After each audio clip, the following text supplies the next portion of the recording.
straight to questions, so I'll open it up. How is everybody? Good. Hey, Coach Sean Callahan with Husker Online. I'm just curious, how much did you know about Nebraska before you came here, and how much have you learned?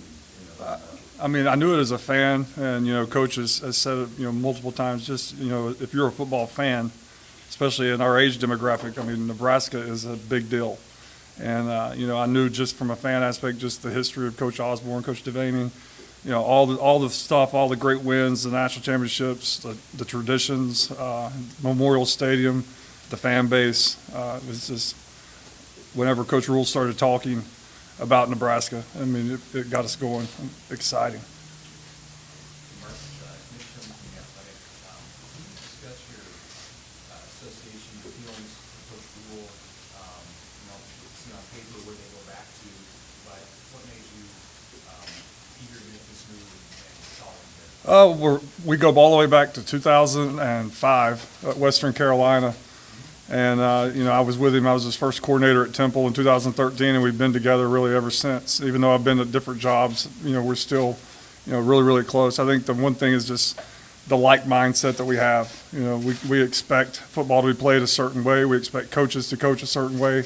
And I think we're truly aligned from that standpoint. And so when he gave me the opportunity, I remember driving home from after we beat Clemson, and he texted me and said, "Call me." And I'm just hoping that that's what he's going to, say is come with me. And when he did, I didn't even let him get it out of his mouth. I was like, heck yeah, let's go. So you had a hunch you might be calling? Well, he texted me, and he said, hey, call me. I had a bunch of texts after that game, and his just said, call me. And so I was hoping, that that's what it would be. Hey Marcus, quick moment from the Journal-Star. Just curious, when you take this job, what was on the top of your to-do list in those first couple weeks? Just recruit, get to know our players. In today's world, you got to recruit your players, especially when you're a new staff with the transfer portal and all the things that are going on in college football. So just recruit our players, make sure you get here fast enough before they go home for Christmas and get to see those guys, and then just start recruiting and start evaluating the roster and seeing what we need and trying to go fill those needs.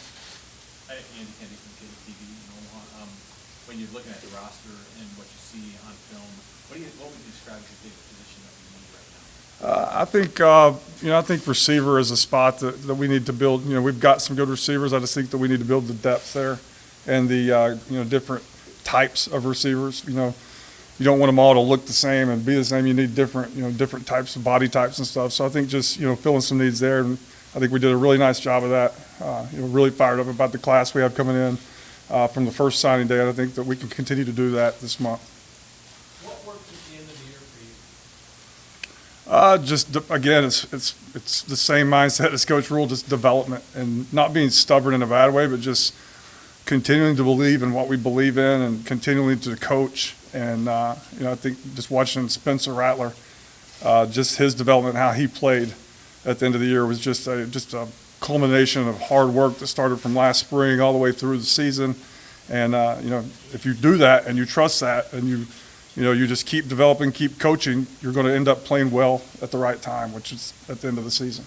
And follow up to that, Amy Justin, Washington Journal-Star, from the very beginning for you, how did you see Yale's offense kind of develop, and what are some of the things that are transferable, right? You can't just manufacture Spencer Rattler here, right? Right. What are some things that could be transferable from there to here? Hopefully I understood your question right, but we're going to be a pro-style offense. Like, we actually get in a huddle, which is kind of taboo these days. Like, we're going to get in a huddle and call football plays, and we're going to use tight ends, and we're going to use a fullback, and we're going to run the football. We understand to be successful in the Big Ten, you've got to be able to run the football because you're going to play late in the season in some interesting weather games, and you can't just throw the ball all over the field. So I see that we're starting from the standpoint of just being the physicality and playing good, clean football, and I think that we're off to a good start with our recruiting. Steve Sipple, Husker Online.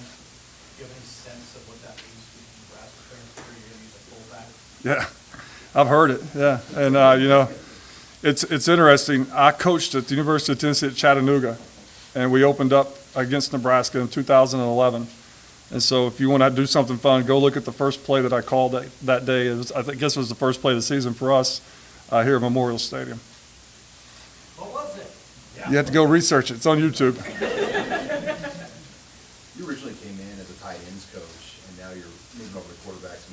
Was that a tough, did you kind of know there could be some versatility with your spot as the coordinator on this staff? I think if you look at mine and Coach Rule's past, we've coached every position on offense, from O-line to tight ends to running backs to receivers to quarterbacks. I am a quarterback coach at heart and by trade, but we were trying to formulate the best staff as possible, and I knew that certain guys we were talking to at that time, I thought it would be best if I just I coached the tight ends, which a lot of people are doing now, a lot of coordinators are doing. But as we kept going through the process, it just started making way more sense for me to stick with the quarterbacks.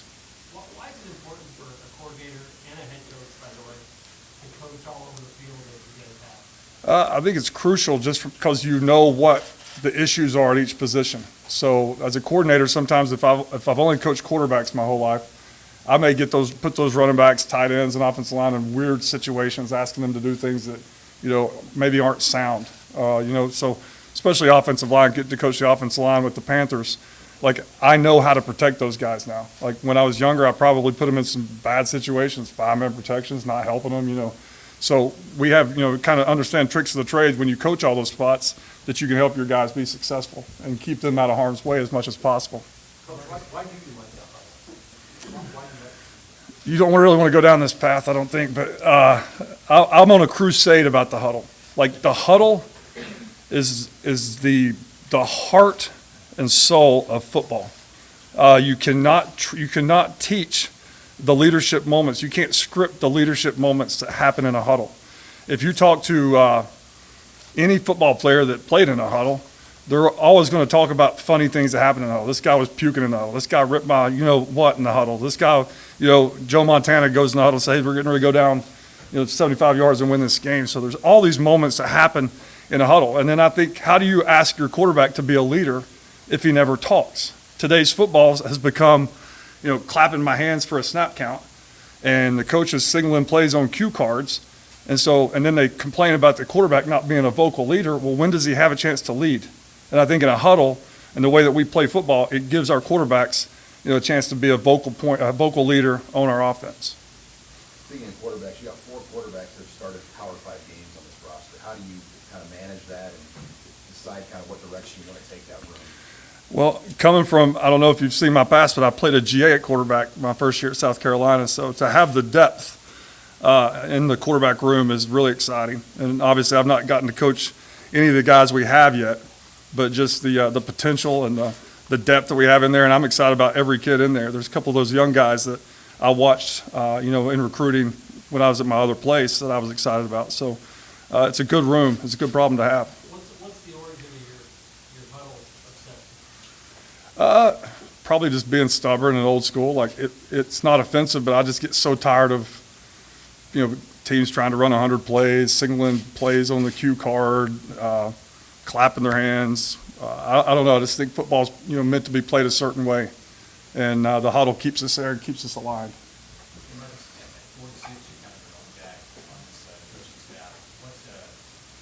are your feelings about the dynamic of the group, the offensive group, the young director, and Coach Rule group in general, and what do you think that youth can do for this program? I love the approach that Coach is taking when he's assembling this staff. And it is weird. We were laughing the other day, like, we are the old guys now. I still see myself as a young guy, but I'm really, with the huddle, I'm becoming anxious. I think his approach to just, we're not hiring guys that are splashes on paper of what they've done in the past.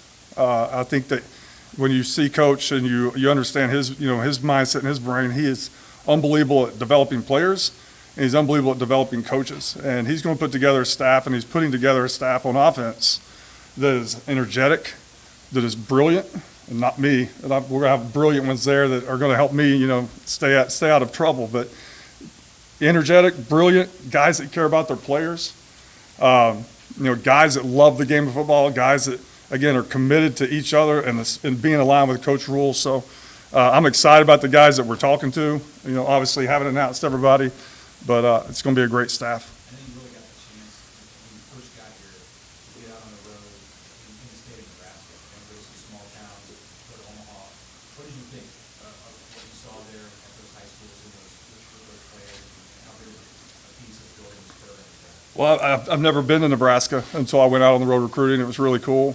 I had no idea the quality of football that was in Nebraska. There's some really good players that play football. There's some really good teams, some good high school football that we need to make sure, as Coach will say, to keep those guys in the state of Nebraska. Hey, Coach, Marcus Satterfield, Plus 24/7. What stuck out to you about Donovan Riley when you talked to him the first time, and what do you like about how that can fit?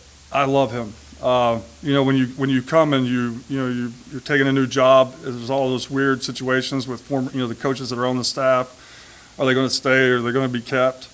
I met with him with every intention of not liking him, because you're a new guy. You've got in your brain like, hey, I want to bring this guy, this guy, this guy. And I spent about 30 to 35 minutes with him and just fell in love with him. Like just his teaching method, his mindset, his commitment to player development, his commitment to Nebraska, the passion he spoke about when he talked about Nebraska and how important it was to him. And I went to Coach. And Coach was like, do we want to go down this road? I was like, 100%. I stayed on Coach for 2 days. Like, don't drag your feet. Let's keep this guy. This is my guy. I want this guy. So excited to have him, and he's going to help us do some really good things. Do you know Wager well, and just like what you think he can bring? Energy, passion. Again, the most important thing in our organization is the players. And it's not, BS when Coach says that. Like, he's going to surround these guys with men that care about them. And when you think of Coach Wager, you think of a guy, coached high school ball in Texas for a long time, that has unbelievable passion and energy for the game of football, but he loves the kids. He loves coaching the kids, loves developing the kids, loves being around them and being there for them. So he's going to be a great addition. In what ways does a head coach develop assistant coaches? What are the ways that you observe? He puts you in situations throughout the week, from accountability standpoint and different projects just to make sure that we're developing our brains and developing our skills to lead, puts you in leadership situations. I think he challenges you. Like he's developed me just, making me coach all these different positions through the years. And I think he's brilliant at doing things like that. What do you think of, the Big Ten is distinct offensively, I think in college, certainly in the Power Five, Big Ten West maybe even more so. Where does your system and vision fit into that, to that model? I mean, I think it's perfect, to be honest with you, just from a standpoint of, like, we are a little bit old school. Like, we're going to run the football. Like, everything's going to be, start with winning the line of scrimmage and running the ball. All the different throws and play actions and stuff come off of running the football. So I think in order to win in this league, you got to be tough, you got to be blue collar, and you got to run the football, and you got to win the line of scrimmage, and that's where our offense starts. Does Nebraska need to be distinct in some way? Or, Well, when I think of Nebraska, I think of hard work, blue collar, chip on their shoulder, Midwest, tough kids. And, a coach we talked to that used to coach here gave us some great advice, like, build your line of scrimmage with Nebraska kids and they'll die for Nebraska. And that's what I've adopted in my mindset, and that's what I think that, is going to be a good recipe for us to have success on offense. my point is, Minnesota would say the same thing about themselves. Iowa would say the same thing about themselves. Illinois, Wisconsin. Well, the conference, like when I'm not in the conference, I look at the Big Ten as a blue collar, tough league full of tough guys, playing tough games. It seems like every game's a 1 or 2 score game every single Saturday, whether you're at home or whether you're away. So I think that's the way you got to play, and I think that's a recipe for, when you ultimately want to get to where we're going to be winning championships, you've got to play that style. I mean, very few people have won, national championships doing it the other way. Marcus, you mentioned Western Carolina, both going way back to the beginning. Matt, what were your observations about him when you first got to know him as a coach that have held true for the last 18 to 20 years? Dynamic coach, dynamic people person, unbelievable leader, and he's consistent, and he does exactly what he tells you that he's going to do. He took me in a room when we were at Western Carolina, and I was coming off being a GA at Tennessee, and I thought, well, Randy Sanders or Philip Fulmer is going to give me a job here in the next couple of years. And Matt, which is only a year and a half older than me, brought me in and said, those guys aren't going to give you a job. It's the guys you're working with now that are going to give you the job. So make sure every single day, you're working, showing what kind of coach you're going to be. And then ironically enough, he's been the guy that's, given me all of my jobs. So he's a special leader. And again, can't say it enough. He cares about this place and he cares about his players. And I can't wait to see where these next couple of years go. Whether it was deserved or not, you faced a lot of criticism in South Carolina. What did you learn about yourself through that, and how will that help you here? I think any time that you can have, that you have to go through some things like that, it's going to toughen you up and callous you up, whether it's warranted or not. It's just part of the gig. If you call plays, if you're the head coach or the offensive coordinator, you're the quarterback, you're usually going to get a lot of the blame or a lot of the credit, whether it's deserved or not. So I enjoyed my time there, loved it. It was a great experience, great opportunity, and I think it's only toughened, calloused me up to be, even more successful here. You mentioned earlier your time at Carolina, working with O-line.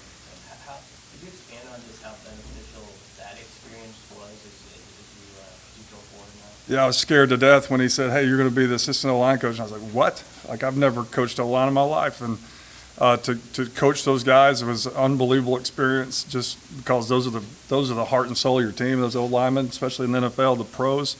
I think just, pushing myself to learn the techniques and to learn the verbiage and learn how to, be in a meeting with the offensive line. I think that that was a huge step for me. And then just, again, coaching it and seeing the issues that you had to go through as an offensive lineman, offensive line coach, I think only, helps me as a play caller to make sure that I try to keep them out of those situations. Marcus, blame from Omaha World, your counterpart bringing in that 3-3-5 defense. Mhm. How many times have you faced that in your career, and what are the primary challenges for preparing for this scheme? I think because it can be so multiple, it might be classified as a 3-3-5, but they can play all the different, all the different fronts needed to be successful. When we were in the Big 12, it seemed like we played that every single week. So we're somewhat familiar with it, but it's always going to be good to, to have variations of different defenses that we got to prepare for. It's only going to make us better in practice. This will be your first time coaching in the Big Ten. Just kind of what are your overall thoughts on getting to coach in the conference? I mean, exciting. I'm a football nerd, so I got to coach in the SEC. That was awesome. I got to coach in the NFL. That was awesome. Just to be able to go to these different stadiums, to get to come to work in Memorial Stadium is pretty cool. But just to go experience the traditions of the Big Ten is very, very exciting for me to think about the different games, getting to go to the different venues. Marcus, Kevin, Super Channel 10 here in Lincoln. It sounds like it's been a whirlwind for you since getting hired with all the recruiting and everything else you've had to do.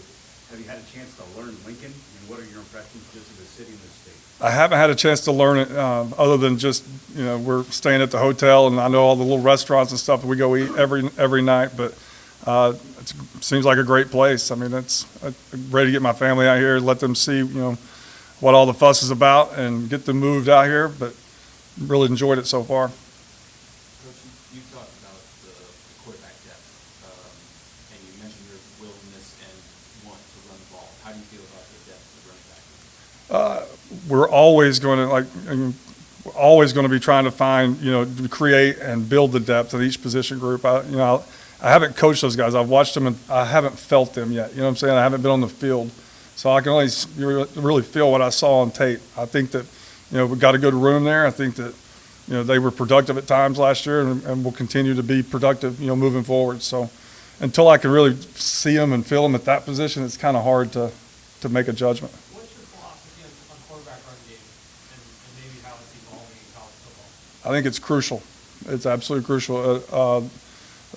The worst times, the last couple of years that when you struggle, sometimes you need that to get your guys going and get your offenses going. And when I've become a little bit too traditional and not have a quarterback run scheme, we've struggled sometimes. So I love having the ability to, recruit to that position, to have the ability to have the quarterback run. I don't want to major in it, but I think, every now and then you can sprinkle it in and make the defense defend it. I think it only helps you.